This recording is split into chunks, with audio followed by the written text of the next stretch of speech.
Olá, caríssimos, caríssimas, saudações a todos, um grande abraço. No vídeo de hoje eu irei fazer um recorte histórico e teológico. Eu irei abordar o tema do Império Romano, mais especificamente a Pax Romana e a plenitude dos tempos. Para início de raciocínio, eu vou ler aqui um verso da Bíblia que vai contextualizar aquilo que eu irei falar no vídeo de hoje. O texto está no livro de Gálatas 4, verso 4, que diz assim: mas na plenitude dos tempos, Deus enviou seu Filho, nascido de mulher, nascido sob a lei. Esse texto está falando que Deus enviou o seu Filho Jesus, e aquele período de vida de Jesus é chamado de plenitude dos tempos. O que significa isso e o que isso tem a ver com o Império Romano? É o que nós vamos analisar agora. Bom, para início de conversa, os povos romanos se originaram dos gregos, dos etruscos e dos latinos. Latinos aqui eram povos itálicos que se estabeleceram na região do Lácio, onde Roma foi fundada, falando latim, que deu origem à língua romana. Então, o Império Romano ele dominou a bacia do Mar Mediterrâneo, que compreende a Europa, o norte da África e o Oriente Médio. Roma, o Império Romano, ele foi dividido em 3 momentos. O primeiro momento, que é a monarquia romana, que vai do século 7 até 509 a.C. O segundo momento ou período, que é a República Romana, que vai de 509 a 27 a.C. E o terceiro período do Império propriamente dito, que vai de 27 a.C. a 476 depois de Cristo. E vou falar aqui brevemente sobre um pouquinho sobre cada período. A monarquia romana, a monarquia começou a partir da união dos povos que viviam na Península Itálica em torno de uma estrutura defensiva e de uma figura política, ou rex, ou o rei, com o objetivo de se defender dos etruscos ao norte da Península Itálica. A monarquia durou aproximadamente 245 anos, desde a sua fundação até a expulsão do último rei, Tarquínio, o Soberbo, em 509 a.C., marcando o início da República Romana. Então a República se dá em 509 e vai até o ano de 27 a.C. Foi governada por senadores e magistrados. Durante esse período, então, Roma organizou suas instituições e realizou importantes conquistas militares que lhe garantiram o domínio do mar Mediterrâneo. A República Romana, então, tem sua origem em 509 a.C., quando o último rei etrusco é deposto e o Senado assume as funções de governo. Após a experiência monárquica, os romanos optam por não deixar o poder nas mãos de um só indivíduo novamente. Por isso, então, eles eliminam a figura do rei e todos os cargos deveriam ser exercidos por 2 ou mais pessoas, para que um fiscalizasse o outro. Assim, não havia a figura de um só governante, mas 2, também chamados de cônsules. Eles tinham um mandato de 1 ano e deviam controlar-se mutuamente.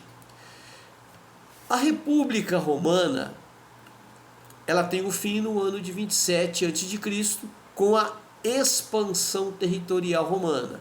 A República então ficou de difícil governança, devido à inclusão de vários povos e do tamanho do império.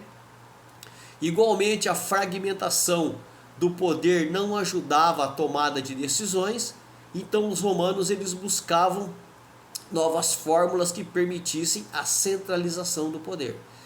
A essa centralização do poder, então, surge o Império Romano no ano de 27 a.C. e durou até 476 no Ocidente e até 1453 no Oriente. Então, o surgimento do Império Romano marcou o fim da República Romana, iniciando-se em 27 a.C. com Otávio Augusto, tornando-se o primeiro imperador, centralizando o poder após as guerras civis. Então, o império surgiu da crise da República Romana, marcada por instabilidade política, revoltas de escravos e guerras civis, culminando com a ascensão de Otávio Augusto como o primeiro imperador no ano 27 a.C. Ele centralizou o poder após derrotar seus rivais e pôs fim ao regime republicano. Essa transição foi facilitada pela necessidade de uma autoridade forte para gerenciar um território muito grande, uma vasta extensão territorial e solucionar os conflitos sociais e administrativos da época. Então, dentro do Império Romano, surge a Pax Romana, ou a Paz Romana. A paz foi estabelecida por Otávio Augusto, o primeiro imperador, após o fim das guerras civis e da República, iniciando uma era de mais de 150 anos de relativa paz, estabilidade e prosperidade dentro do Império. A paz romana, ela foi fundamental para o cristianismo. Por quê? Porque foi exatamente nesse período em que as escrituras sagradas denominam de plenitude dos tempos. Então, esse período de paz romana foi a plenitude dos tempos. Foi o momento propício para que Deus enviasse seu Filho ao mundo para pregar o Evangelho e levar salvação à humanidade. Então, a paz romana, ela foi essencial para o cristianismo. Criou-se a partir da paz romana um contexto de estabilidade e infraestrutura, estradas, língua grega comum. Isso tudo permitiu a difusão da fé cristã. Então facilitou através das estradas romanas, a língua romana, a segurança que os soldados romanos davam nas estradas para as viagens. Então facilitou a disseminação do evangelho. A infraestrutura, como estradas e rotas marítimas seguras, graças às legiões, aos soldados romanos, permitiram que missionários pudessem fazer as suas viagens missionárias pregando o evangelho. O exemplo disso, o apóstolo Paulo.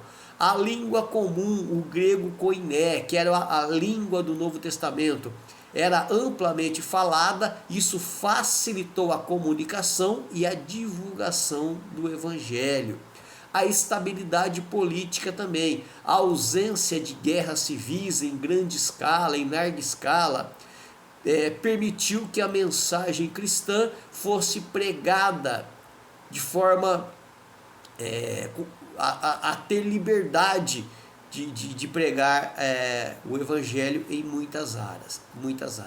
Então, a esse momento se chama plenitude dos tempos. A paz romana foi o período de estabilidade dentro do império criado por Augusto, a infraestrutura. Então tudo isso ajudou a propagação e criar um cenário propício para que Cristo viesse ao mundo e transmitisse a sua mensagem, o seu evangelho. A plenitude dos tempos, que está lá no livro de Gálatas 4:4, vai dizer o seguinte, que o momento era aquele, o momento ideal, o momento preparado por Deus, o momento histórico para cumprir as escrituras e Cristo vir ao mundo pregar o evangelho, se deu dentro do Império Romano. Cristo nasceu, Cristo cresceu, empregou o seu evangelho, ensinou o seu evangelho dentro desse contexto da paz romana. A esse período, a esse cenário favorável, se chama plenitude dos tempos.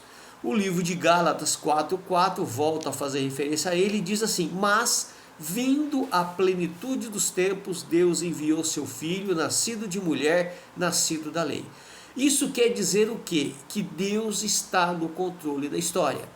Não havia um momento propício antes desse período, e também o momento ideal não foi depois desse período, foi exatamente naquele período, no ano de 27 a.C., ou no ano do Império Romano, após o nascimento de Cristo. Então se dá a plenitude dos tempos. Após a implantação do Império Romano no ano de 27 a.C., então surge a plenitude dos tempos para que Cristo pudesse vir e trazer a sua mensagem. Então o livro de Gálatas 4:4 vai dizer: mas vindo a plenitude dos tempos, Deus enviou seu filho, nascido de mulher, nascido sob a lei. Então esse era o cenário. Deus está no controle da macro história e da micro história. Isso quer dizer o quê? Que ele está no controle da história individual de cada um de nós e também está no controle da história global, dando direção aos acontecimentos mundiais. Então no livro de Gálatas vai dizer que vai descrever o exato momento em que Deus enviou Jesus. E não foi por acaso esse momento, foi na plenitude dos tempos. O ponto culminante do seu plano para nos resgatar da escravidão da lei, tornando-nos filhos adotivos de Deus por meio da sua encarnação, ou seja, do nascimento de Jesus, nasceu de mulher, e sua submissão à lei. Ele se submeteu à lei para que nós pudéssemos sermos livres da lei.